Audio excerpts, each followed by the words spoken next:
Well, here you are, your last gathering as a small group for the first round of Turbo groups, or at least the last Bible study and lesson as a small group. Hopefully, you have served together already, or you know where you're going out to serve, and you'll be doing that soon. And hopefully you're able to join us again for round 2. It sounds like most of the groups will be sticking together. We'll even be adding a few people here and there. 52 people in a small group right now, and we're adding even more. It's absolutely amazing to be a part of. This week we're going to talk about one of the Give It Up sermons from Lent, specifically the Give It Up Enemies sermon.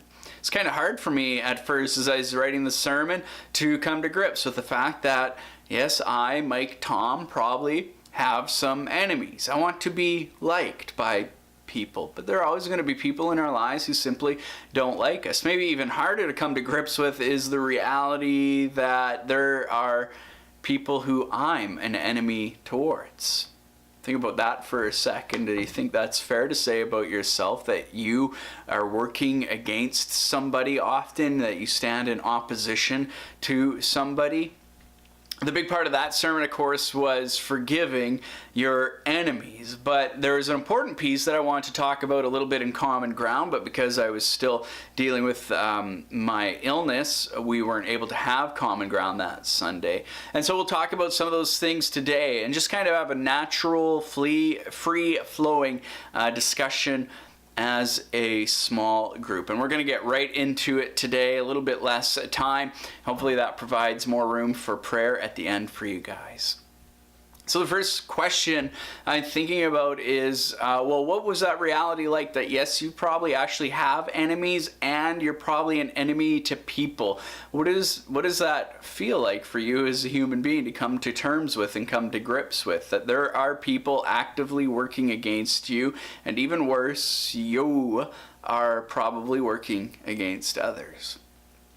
Second question I want to talk about is, so we're called to forgive people, but what does that mean and what does that look like? Forgive my enemy, but then what?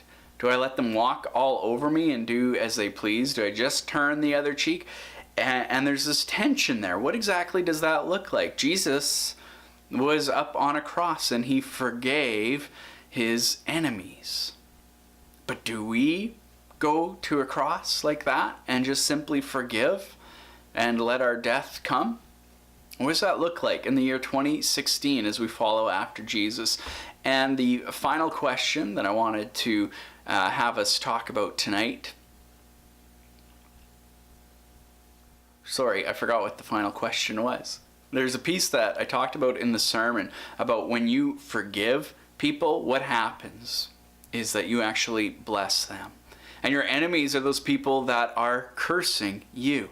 And in the midst of that, you stop and you bless them. And what does that look like to bless those people in your life? Take some time to talk about that as a group. And share openly and honestly about what it's like and how you deal with the reality of enemies. And yeah, especially what does it look like to bless those who curse you, and how might you do that, and how can your friends surrounding you tonight help you to do that? Pause it here, and then we'll wrap things up after your discussion. So I just want to really thank everybody for buying into this vision of relaunching small groups. I want to send a big thank you to all the people who have been hosts for this round of Turbo groups and who've opened up their homes and provided food and snacks. And thank you to each of you for committing to this. It's just been absolutely incredible to watch. I hope you've been talking openly as groups about what the future means. Are you going to continue as a group in a couple of weeks from now? I really hope so. But at the same time, allow each other the freedom to step back if it's not working for you. But here's my challenge for you. If this group isn't working for you and you need to step back, come to us, meaning me, and get involved in another group. We need one another in our lives to walk alongside Jesus. We need to become a community that lives with each other more than just Sundays, that comes to know one another, care for one another, and support one another and it has just been so incredible to watch this thing start. Thank you, thank you, thank you. Take some time to pray together tonight and pray for one another, other people in your lives. Pray for the church, pray for the leadership, pray for renewal at Willow Lake. It is coming, and you are going to be a part of it.